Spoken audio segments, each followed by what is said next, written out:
नमस्कार, news print देख रहे हैं आप सब। मैं हूं आपके साथ साहिल खेरी। न्यूज प्रिंट में कुछ खास और अहम खबरों के ऊपर। शिक्षा मंत्री स्कीना इत्तू ने कहा है कि जम्मू के मढ़ विधानसभा के चक जफर इलाके में स्थित सरकारी स्कूल से वायरल हुए वीडियो की हर हाल में जांच की जाएगी। उन्होंने बताया कि इस पूरे मामले की जांच के बाद ही उस टीचर पर कड़ी कार्रवाई की जाएगी जिसने माथे पर तिलक लगाने वाले बच्चों को तिलक हटाने का कहा और उनकी पिटाई भी की। मंत्री ने कहा है कि भारत एक धर्मनिरपेक्ष देश है और यहाँ हर किसी को अपने अपने धर्म का पालन करने की पूरी आजादी है। दरअसल सोशल मीडिया पर यह वीडियो वायरल हो रहा है जिसमें बच्चे आरोप लगा रहे हैं कि टीचर ने उन्हें तिलक हटाने का कहा और उनकी पिटाई भी की। जो भी ये आप बोल रहे हैं, मैंने तो नहीं देखा कोई वीडियो, लेकिन आप बोल रहे होंगे, आपने देखा होगा वीडियो।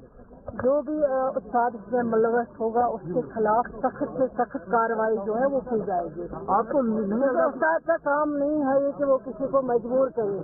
अपना अपना हम लोग जो सेक्युलर मुल्क में रहते हैं, सेक्युलर कंट्री में रहते हैं, सबको यहाँ आज़ादी है जो जिस मजहब से ताल्लुक रखता है, लेकिन आप किसी को मजबूर नहीं कर सकते हो। उसको जो भी सजा देनी होगी वो इंशाल्लाह डिपार्टमेंट जरूर देखेगा। पहले ये एग्जामिन करने दीजिए कहाँ कौन सा वीडियो है, कौन सा स्कूल है, कौन सा उस्ताद है।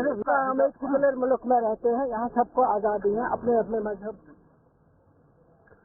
जम्मू के एडीजीपी आनंद जैन ने आज सांबा जिला पुलिस लाइन में जिले में सुरक्षा व्यवस्था का जायजा लिया। एडीजीपी ने पुलिस महकमे के अधिकारियों के साथ बैठक कर सुरक्षा की समीक्षा की और साथ ही साथ जिले में अपराध की रोकथाम के लिए उठाए जा रहे कदमों का भी ब्यौरा लिया। एडीजीपी ने बताया कि सीमावर्ती जिला होने के कारण यहाँ पुलिस हर चुनौती का डटकर सामना कर रही है।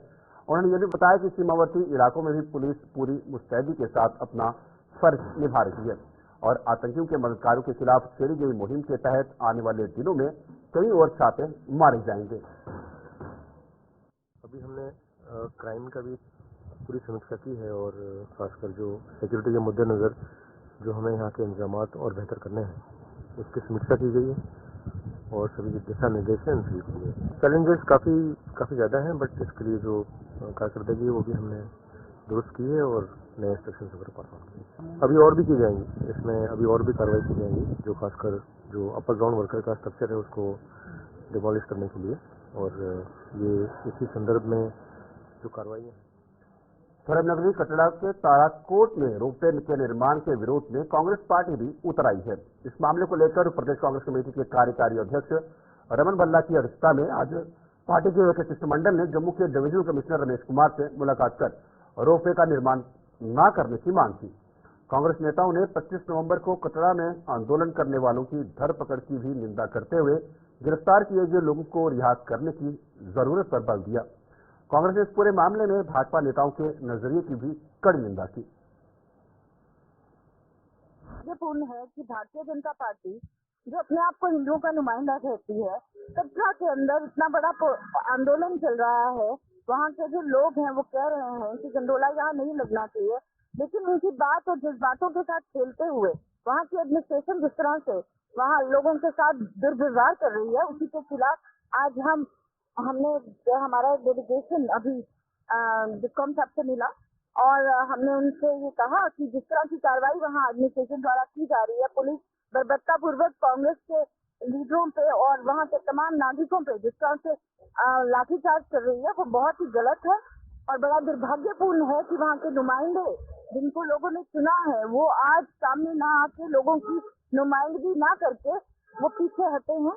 आज हमें ये विश्वास दिलाया गया है यहाँ डिस्कॉम सब द्वारा कि वहाँ पे बहुत एक सौहार्दपूर्ण माहौल में बातचीत की जाएगी। वहाँ के डीसी को कहा जाएगा कि बहुत आराम से वहाँ लोगों से बातचीत की जाए और एक समन्वय बना के आगे की कार्रवाई की जाए। देखिए, जब हम लोगों का व्यापार ही खत्म कर देंगे, लोगों को जीने के लिए दुर्लभ कर देंगे। आज हम देख रहे हैं कि इन्होंने क्या हालात बना दिए हैं। दरबार मूव करके इन्होंने जम्मू का व्यापार बिल्कुल खत्म कर दिया। अब वो कटरा के साथ भी वो दुर्व्यवहार कर रहे हैं। मुझे समझ नहीं आता कि भारतीय जनता पार्टी वाले जम्मू के साथ ये चौटाला व्यवहार क्यों कर रहे हैं। क्या ये उनको इस चीज का इनाम मिल रहा है कि उन्होंने बार बार उनको सत्ता में लाया। पार्टी उन सबके साथ खड़ी है और हमने ये विश्वास लिया है इनसे कि जिस तरह से हमारे लोगों को अंदर किया गया उन्हें छोड़ा जाएगा। उन्होंने कोई गुनाह नहीं किया कि अपने लोगों को रिप्रेजेंट किया, अपने लोगों की बात उठाई है। अगर लीडर अपने लोगों की बात नहीं उठाएगा और भारतीय जनता पार्टी के लोगों की तरह पीछे छुप जाएगा तो मुझे लगता है वो कांग्रेस पार्टी की आइडियोलॉजी नहीं है। कांग्रेस पार्टी हमेशा से सत्ता में हो, सत्ता में ना हो, लेकिन लोगों से जुड़े मसले लोगों के लिए हमेशा से खड़ी होती आई है और होती आएगी, वही कांग्रेस की। वहीं जम्मू से कटड़ा पहुंचे प्रदेश कांग्रेस के नेताओं ने रोपवे का विरोध कर रहे दुकानदारों और घोड़ा पिट्ठू वालों से मुलाकात की। कांग्रेस के नेताओं ने इस आंदोलन में उनका पूरा समर्थन देने की बात कही। उन्होंने कहा कि रोपवे का निर्माण किसी भी सूरत में नहीं होने दिया जाएगा और वो हर स्तर पर इसका विरोध करेंगे। वहीं इससे पहले पुलिस द्वारा गिरफ्तार किए गए कुछ लोगों को पुलिस ने कुछ घंटों बाद रिहा कर दिया और उन्होंने भी कांग्रेस के नेताओं से मुलाकात की। बाकी जो आपके चैनल के माध्यम से देख रहा है, 15 दिसंबर लास्ट दिन है। उसके बाद जिस हिसाब से आपने हमें देखा था, हम 200 की स्पीड प्लस करेंगे, उसके खतरनाक एजुटेशन करेंगे, लेकिन गलत नहीं करेंगे, बेल्ट फोर्स पे कुछ नहीं करेंगे। हाँ, कपड़े खोल के लेट जाएंगे सड़कों पे। हमारे जो भाई हैं ये लाठियां मारते रहना। हमने पहले बोला था इनको मार खानी है, मारना नहीं है। थोड़ा गलत हो गया, लेकिन हम 15 दिसंबर के बाद क्या पता हमने कहाँ जाना है। मंदिर जाना है वैष्णो देवी में दर्शन करने के लिए, क्या पता उधर जाना है, क्या पता नीचे जाना है, जहाँ हमारा लीडर भूपिंदर सिंह मजदूर नेता बोलेगा, क्योंकि हम घर से तैयारी करके आए हैं। हमारे लोग प्रिपेयर हैं। कैंसर की बीमारी है, डायलिसिस इतना नहीं करा सकते। जहाँ तो इस कैंसर की बीमारी को खत्म करो, जहाँ में खत्म करो। गंडोला कैंसर की बीमारी, कभी बैटरी कार, कभी हेलीकॉप्टर, कभी बोलते हैं एक गुफा, कभी बोलते हैं आज ये हो गया। रोज श्राइन बोर्ड के नए नए ड्रामे एनसीटी के इसके, कभी कुछ करता है, कभी कुछ करता है। कितना डायलिसिस कराना गरीब लोगों ने। हमें जहाँ मारो, जहाँ हमारी बीमारी को मारो, दो ही बातें हैं। तो इसलिए श्राइन बोर्ड को बोलना चाहता हूँ, फैसला वापस ले लो। इसके खिलाफ नहीं जाना, लोग मर जाएंगे, इधर इधर लोग मर जाएंगे, मरने का जमा चढ़ेगा आपसे। डिप्टी कमिश्नर साहब और एसएसपी साहब बीच में आए थे। उन्होंने कहा था कि हमें टाइम दो, टाइम देने के बाद हम कोई इसका रास्ता निकालेंगे, आपकी बात करवाएंगे। हमने ये बात रखी थी, यहाँ हमें कंपनसेशन दिया जाए, कंपनसेट किया जाए। जिसका भी रोजगार जा रहा है, दुकानदार का, घोड़े वाले का, पालकी वाले का, तो आप जो मर्जी करो, जो मर्जी लगाओ। तो अगर नहीं करते हो तो फिर ऐसे नहीं हो सकता, हमारे यहाँ पे बेरोजगारी छा जाएगी। तो उन्होंने कहा था बात करवाएंगे, लेकिन 2 दिन से पकड़ दकड़ ऐसे शुरू हो गई थी। बंदे उठा दिए थे, सारे डांगे चला रहे थे। तो पुलिस बहुत तंग कर रही थी, बहुत बुरी हालत कर रही थी लोगों की। तो हम भी गए तो हमें भी पकड़ के ले लिया, डांग लाठी चार्ज किया हमारे लोगों पे बहुत ज्यादा। तो जब गए तो उन्होंने कहा कि आपने टाइम लिया है ना। हमने तो टाइम लिया है बिल्कुल, हम 15 तक, लेकिन ये इतना माहौल कह रहे थे कि हमें आपने जो वायलेंस हुआ है वहाँ पे वो बंदे आप उनको शेल्टर करते हो। हमने कहा कि जिन्होंने वहाँ पे वायलेंस किया हम उनको कोई शेल्टर नहीं करें। ना हम पहले करते थे, ना हम अभी कर रहे हैं, ना हम आगे करेंगे। आगे भी 15 दिसंबर के बाद अगर कोई ऐसा वायलेंस करेगा वो खुद जिम्मेवार होगा। हम उनका फेवर नहीं करते। वो जहाँ है, आपके माध्यम से कहना चाहता हूँ, पुलिस स्टेशन में जाओ। आपने बहुत घटिया हरकत की है। जम्मू कश्मीर की पुलिस हमारा ताज है, सीआरपी हमारा ताज है। यहाँ की एडमिनिस्ट्रेशन अफसर, यहाँ की प्रॉपर्टी, यहाँ की यात्रा हमारी भगवान का रूप है। हम उनके फेवर में बिल्कुल नहीं है। मगर ये जो जम्मू एयरपोर्ट का बड़े स्तर पर विस्तार किया जा रहा है। एयरपोर्ट पर एक नए टर्मिनल का निर्माण किया जा रहा है और 865 करोड़ रुपए की इस परियोजना को जून 2026 में पूरा कर लिया जाएगा। मौजूदा समय में जम्मू एयरपोर्ट पर जहां 20 लाख यात्रियों को सुविधा दी जा रही है, वहीं नया टर्मिनल शुरू होने से यह आंकड़ा 42 लाख पहुंचने का अनुमान है। और क्या कुछ खास रहेगा इस टर्मिनल में, इस पर हमारी संवाददाता शिल्पा शर्मा ने खास बातचीत की जम्मू एयरपोर्ट के डायरेक्टर संजीव कुमार गर्ग से। आइए आपको बताते हैं क्या कुछ कहना है उनका।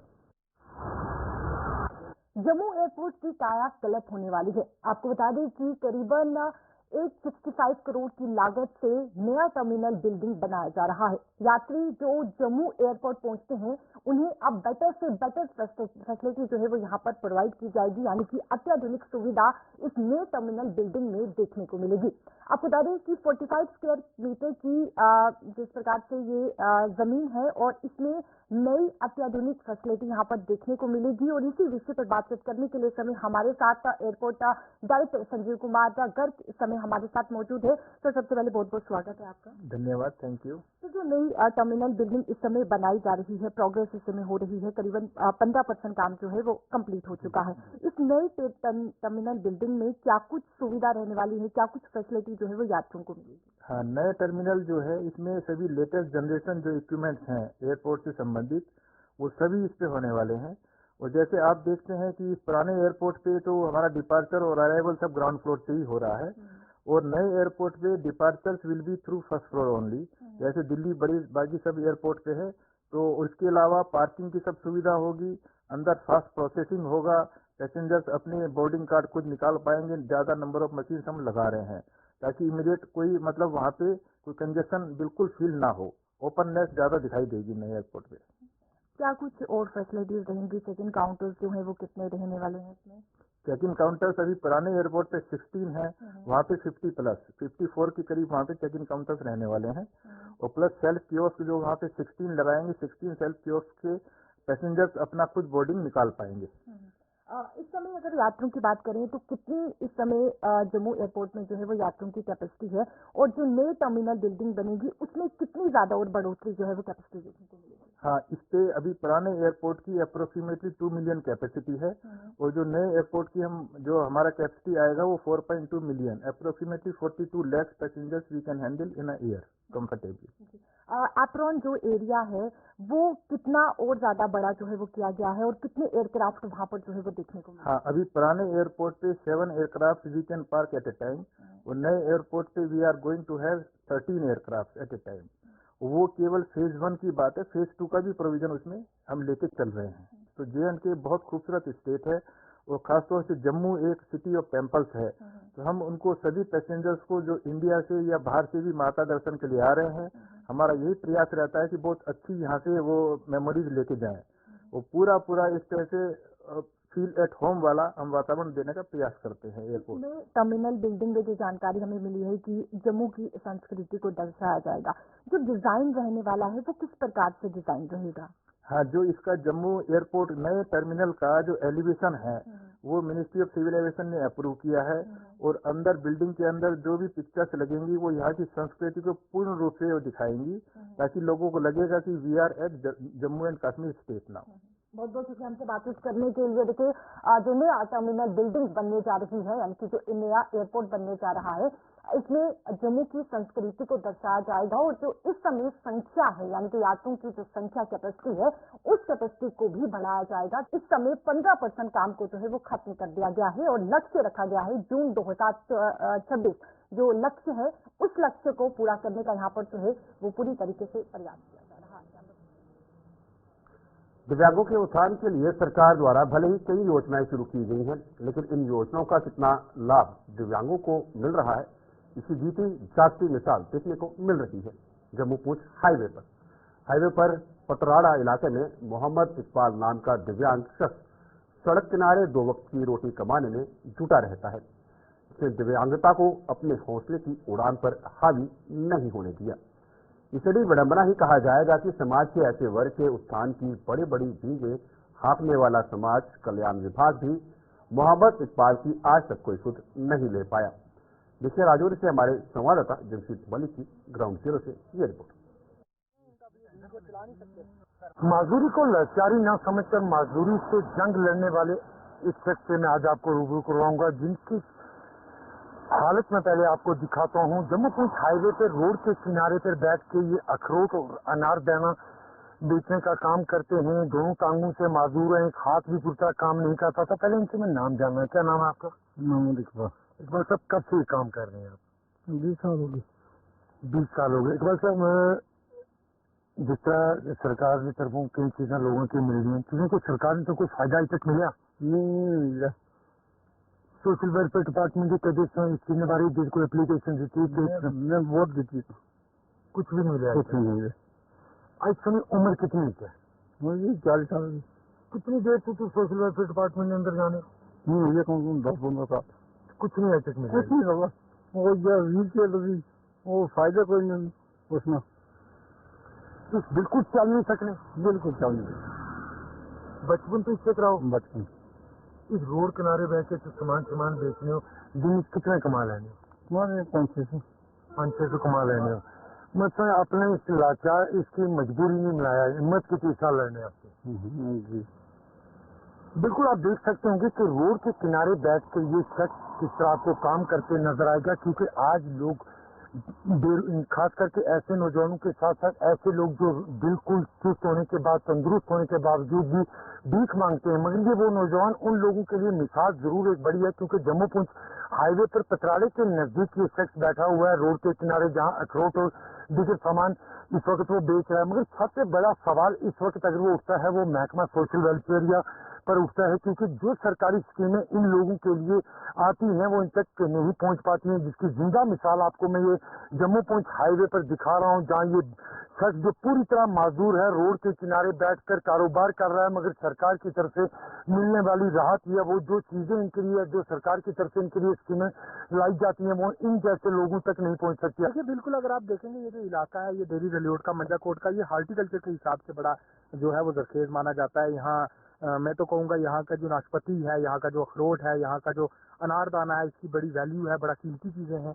और अगर इकबाल जी जैसे लोगों को हार्टिकल्चर डिपार्टमेंट की तरफ से पूरी प्रमोशन मिले तो मुझे लगता है इनका कारोबार भी आगे बढ़ेगा, डिपार्टमेंट को भी इससे फायदा होगा, और ये तो एक इंटरनेशनल लेवल के रेपुटेशन वाले एक स्पेशली एबल्ड ट्रेडर बन सकते हैं। लेकिन बदकिस्मती है कि आज भी ये यहाँ कंबल बिछाकर यहाँ सड़क किनारे खुले बैठकर अपना सामान बेचते हैं, और इनका तो मकसद ही यही है कि रोजाना 300-400 रुपया बन जाए तो जिंदगी चलती रहे, जबकि ये लोग जो है इंटरनेशनल फिगर बन सकते हैं। बिल्कुल आप देख सकते हैं ये लोग इंटरनेशनल फिगर बन सकते हैं, क्योंकि ये जिंदा मिसाल है। मगर बड़ी चीजें जो जरूरी जो चीज मैं आपको बता रहा हूँ इस शख्स की, वो यही है कि अगर सरकार की तरफ से इन लोगों के लिए कई स्कीमें बनाई गई हैं, दूर दराज पहाड़ी इलाकों तक इन लोगों तक वो स्कीमें नहीं पहुंच पाती हैं, मगर बड़ा सवाल सरकार से जरूर है। हालांकि सरकार चाहे तो इस शख्स को एक मिसाल बनाकर पूरे जम्मू कश्मीर के अंदर, पूरे इंडिया के अंदर सामने ला सकती है, जो बिल्कुल माजूर होने के बावजूद जम्मू पुंछ हाईवे पर आप देख सकते होंगे अखरोट और अनारदाने का कारोबार करते हैं।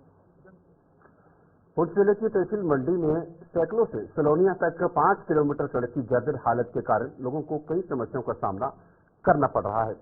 लोगों के मुताबिक इस सड़क की मरम्मत पिछले कई दशकों से नहीं हो पाई है और इस पर केवल एक बार तारकोल ही बिछाई गई थी।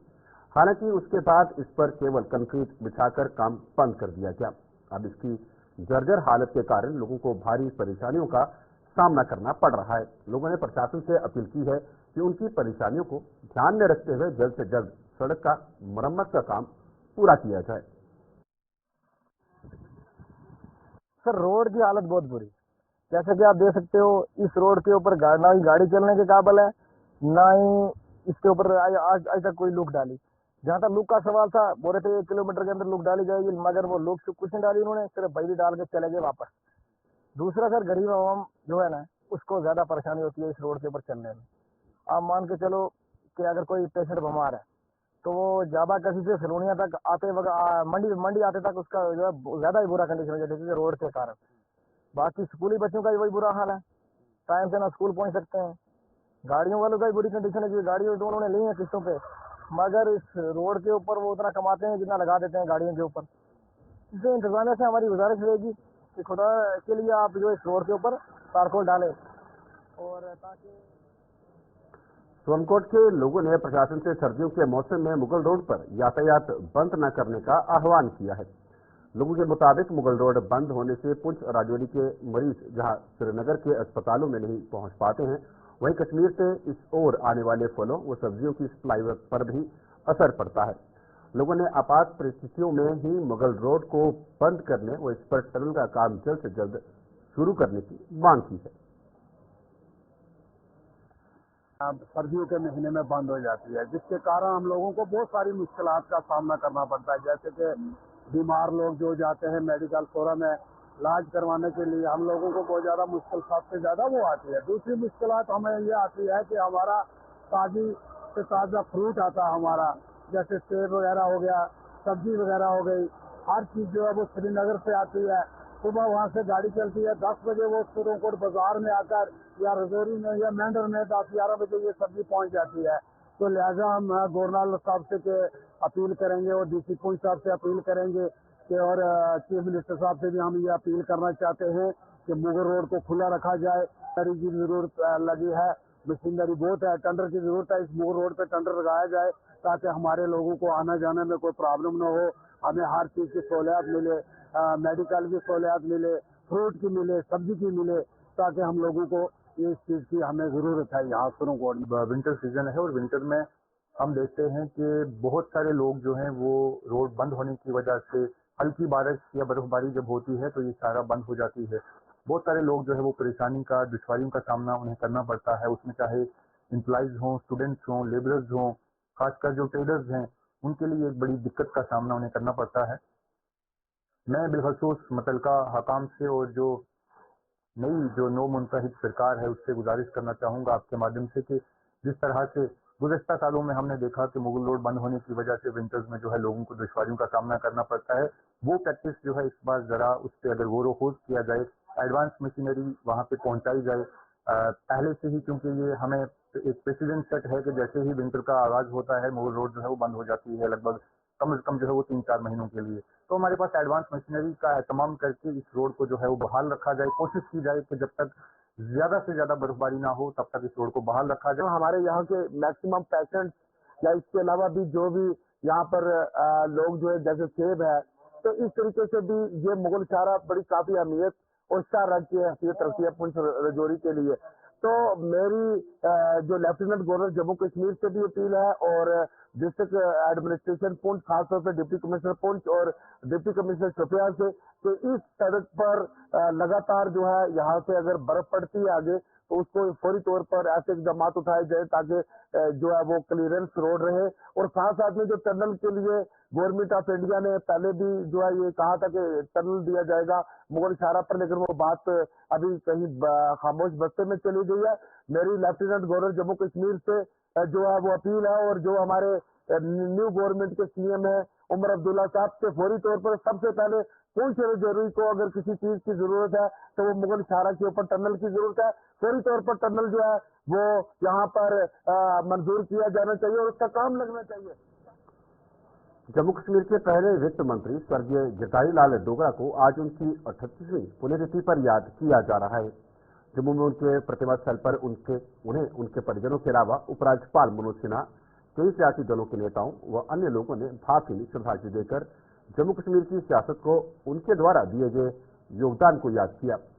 खास बात यह है कि स्वर्गीय गिरधारी लाल डोगरा 26 सालों तक जम्मू कश्मीर के वित्त मंत्री रहे थे, जो अपने आप में एक रिकॉर्ड है।